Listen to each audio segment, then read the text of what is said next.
But one thing I wanted to talk about when we was talking about success and everybody getting money, like when the people see you, like me, I'm like, yo, he's with Mayweather. Like, oh shit, like he's talking to Kobe, or like, yo, like these, you know, they done made 1 million Illuminati videos, all this shit about, you know, we done got caught up in a lot of this craziness. So we don't really know what's really happening. I know some of it is somewhat real and some of it is, you know what I mean? But what kind of impact have you had on some of these celebrities, and what kind of impact have they have on you? The impact they have on me is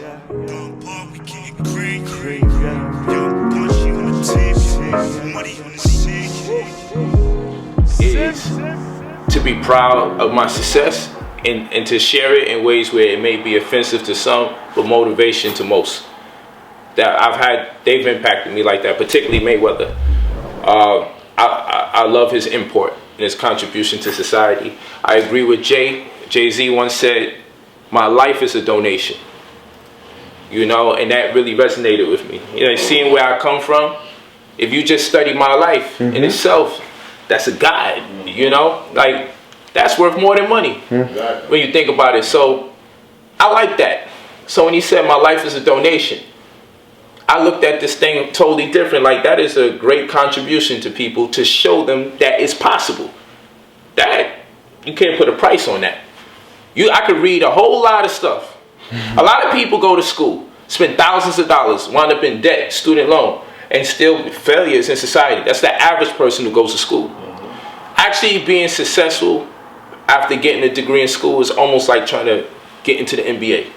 They don't tell you the stats, but this is some real shit. You know what I'm saying? Like, achieving the career goal of your choice is like making it into the NBA after a college degree.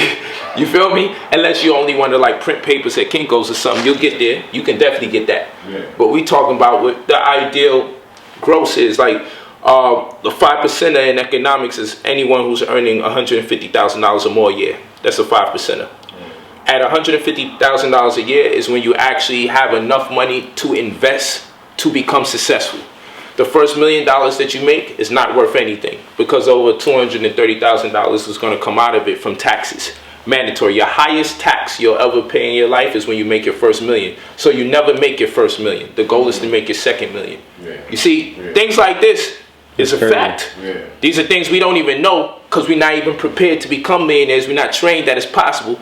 Then we become millionaires and we thrust it out of that ASAP because we didn't get the preparation because we didn't believe we can get there in the first place. People say to me, this nigga giving away $1 million information. Nigga, we in the hood. Because I'm giving you the vision. You supposed to know you're going to get there. I'm preparing you. I'm ushering you into this joint so you can know what to do. So you don't get there and get out of there ASAP and say, I once had it. You are capable of it. That's the only reason I speak about it. I can't be around millionaires and come back to you and teach you some other shit. That's weird. You know, if a brother comes up because of gangster lyrics, becomes a multi-millionaire and still gives you gangster lyrics, we call him a fraud after a while. Like, yo, what's up? Jay-Z is well respected because he keeps giving us insight into his world. Every time his world changes. I don't care about your apartment or your chrome rims. I got apartments you can put your homes in. That's the type of stuff like, yo, you experiencing something different to even say that. You know what I'm saying? He started out with, I've been hot so long, it's like I'm heating the sun up. But then he turns into that. And I'm like, whoa, he's experiencing some different shit. The thing is, I don't understand this album. I understand why. You know, you ain't got the vision. Homie is giving us some of the Picasso, oh, you mentioning art too much. No, he's getting into different things. His brain is working different now. He's talking about numerology, he's talking about art, but he couldn't do that when he was first in the hood. It was hard to get his metaphysics right.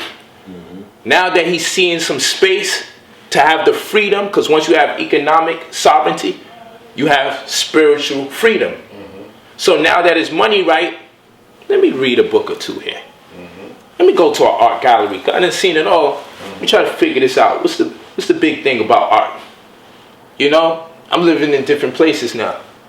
And so he's able to communicate the transition or the transformation in the art form. And it empowers people who have similar insight or clairvoyance. So when I speak about certain things, I'm like, hey, one day people will look at these videos and they'll be able to say, man, the brother was really sharing a lot of information. And it's invaluable. It may not be valuable to you right now, but keep it in the chamber. Because I believe that there's a lot of people who keep up with me that have to be successful. Because the way consciousness works, as I say, the space inside the bottle is not separate from the space outside the bottle. It just gives the illusion, because the bottle, it's the same space. You don't open up the top of an empty bottle and pour space out. It's the same space. Such is the case with our mental faculty, our consciousness.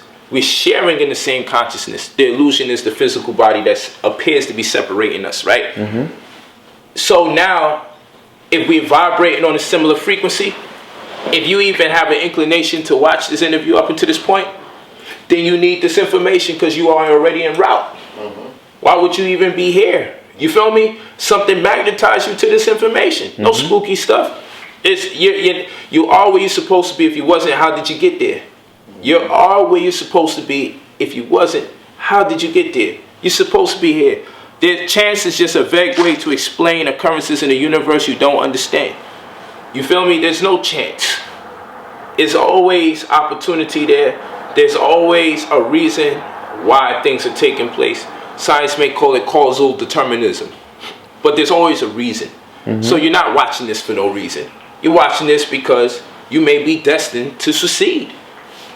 Or some other reason that I'm not articulating. But I think primarily, if you're listening to prosperity teachings with people getting at me for, oh, prosperity teachings, now he's a cleft little dollar. When are we mad at prosperity teachers? Like, just saying that sounds weird. Fuck prosperity teachers. Like, come on, bro, do you know what prosperity, prospering is about?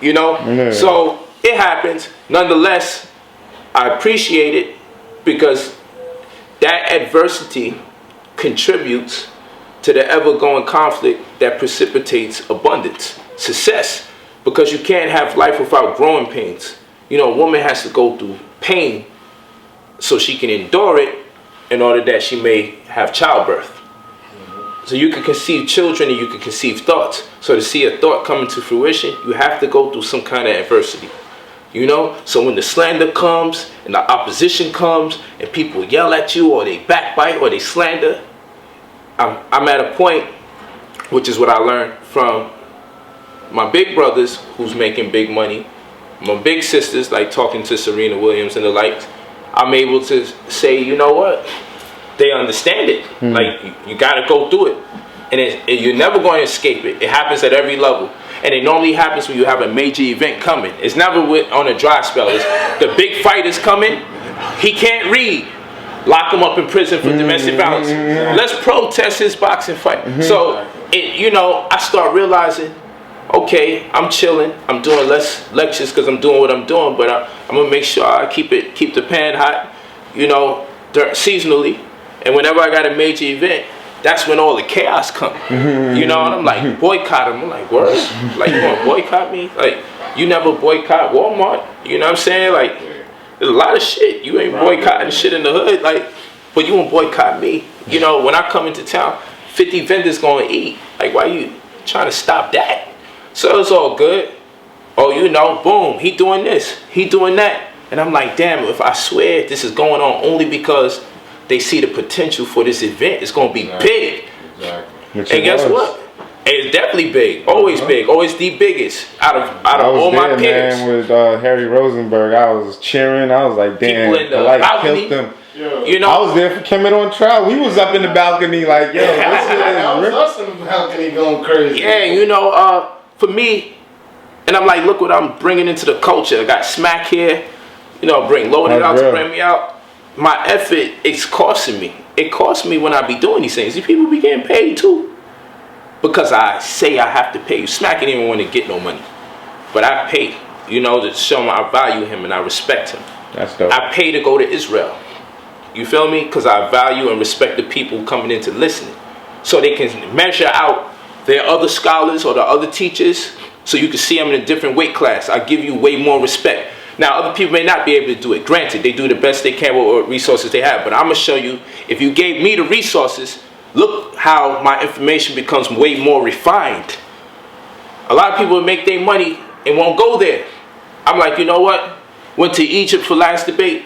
Second to last. Went to Israel for the last debate. You feel me? I'm going to push myself to go to the next level and to show the people no more downloading PDFs. Let's push ourselves. Let's get research committees. You know why?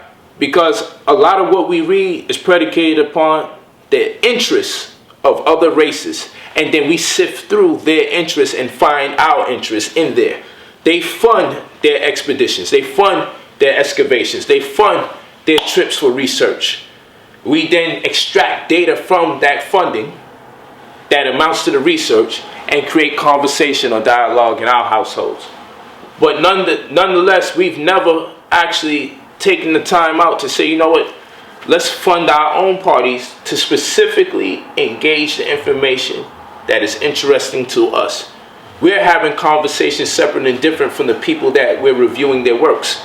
We got to start funding our trips to go out places. That's right. Funding our cameramen. It'd be hell. I'd be out there. My brother was there. He could tell you, very little sleep. He was there with me in Egypt. Very little sleep. We out there almost 2 weeks straight. One time during the rebellion, the day we land, it was the anniversary of rebellion, mad police, everything around. This is like a third world country in Cairo.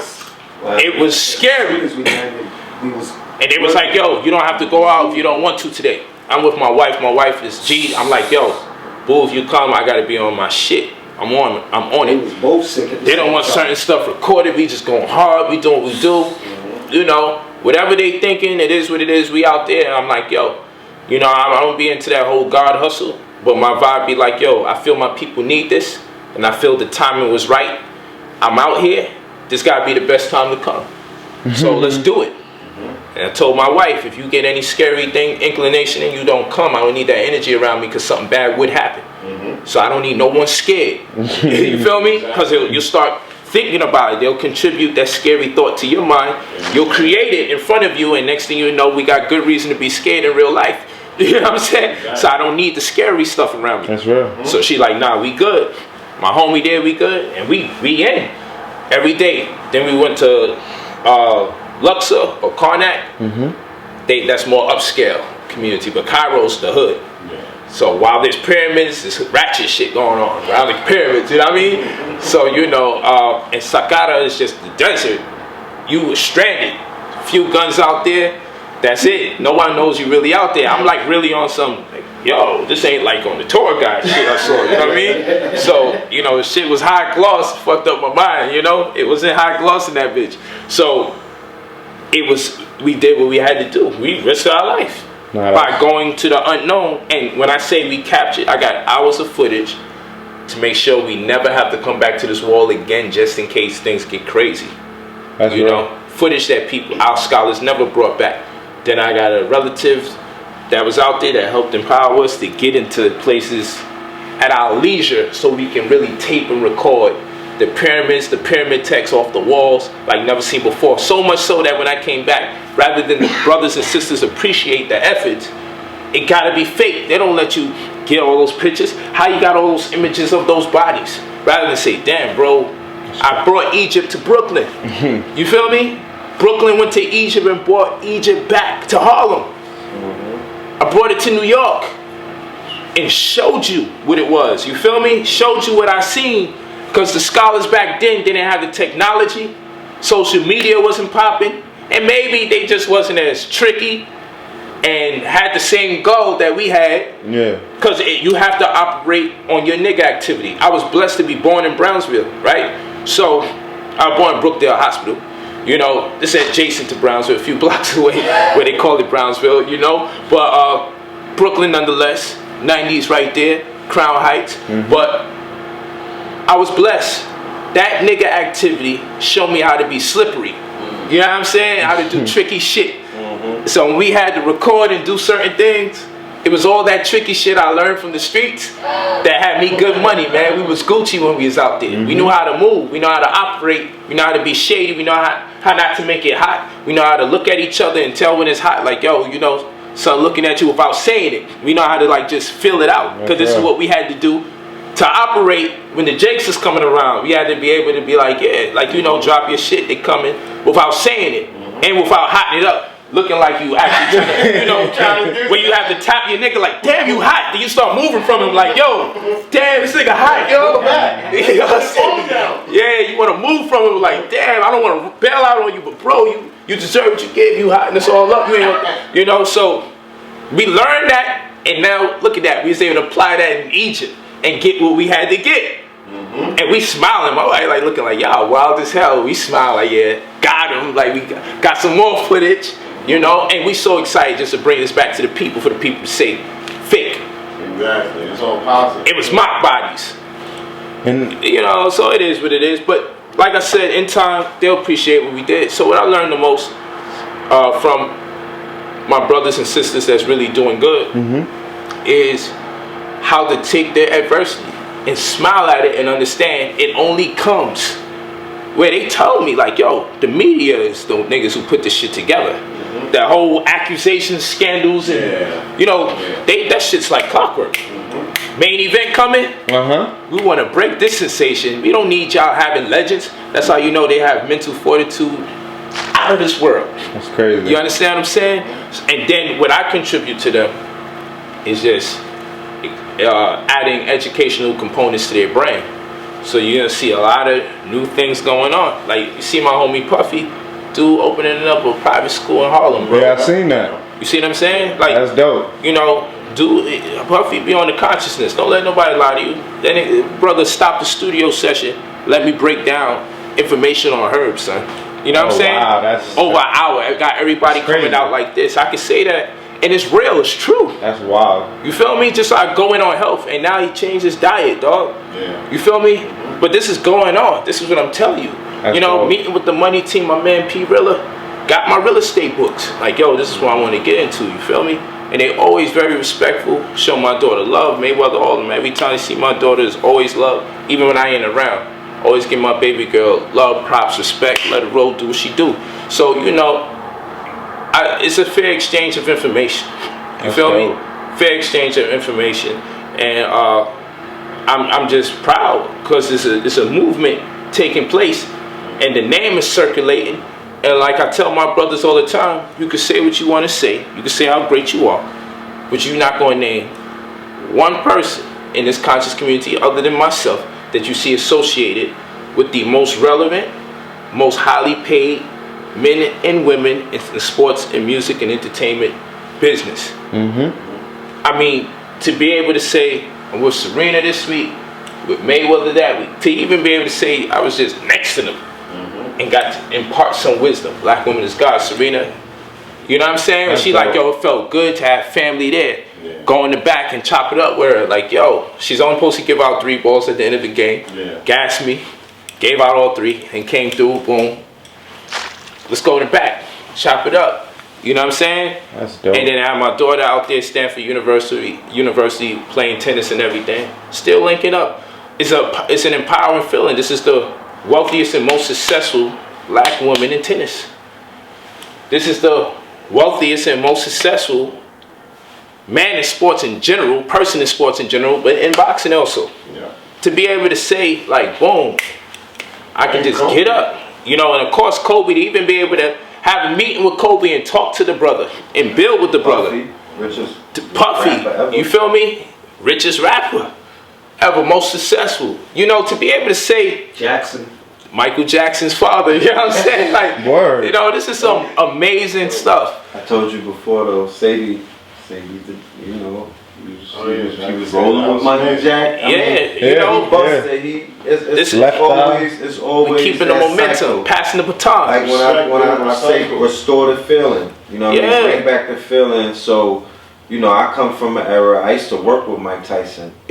So that's crazy. I was with that Brownsville. So you got the whole energy millionaire, in the 90s. Everyone's eating. But it's about restoring the feeling and bring that back, because like you said, by inspiring other people, it will create that. And this is what the community should understand. If you see somebody right in that threshold, creating a serious space for the conscious community, let that man work.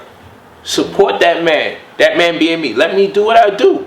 Cause guess what? This for everybody. Like, they ain't just gonna deal with me. They gonna learn about me. Get put onto the pills. You know what? I'm kind of hooked on them brothers.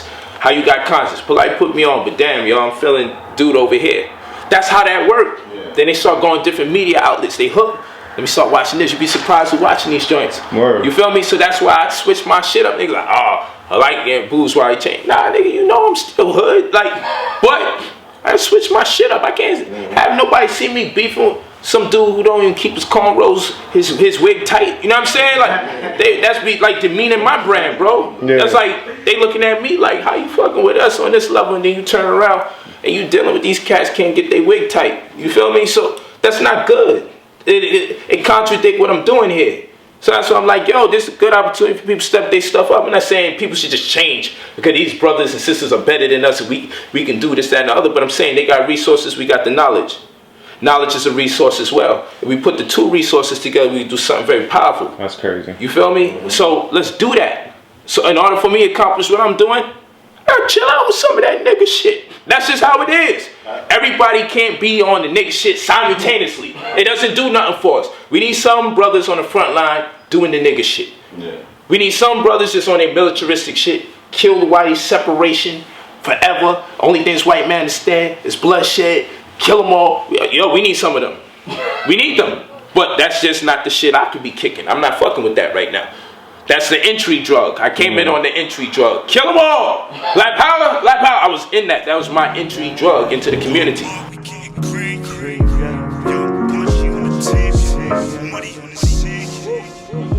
Keep it on the table. There's still space where we need people ready to just go to war, or at least chant like they ready to do it. Because, you know, we need that. We need those mentalities that's just like all black everything. If it ain't black, I ain't fucking with it. I'm true to this. I'm ready to put a body down. We need that. But don't say you don't need me either.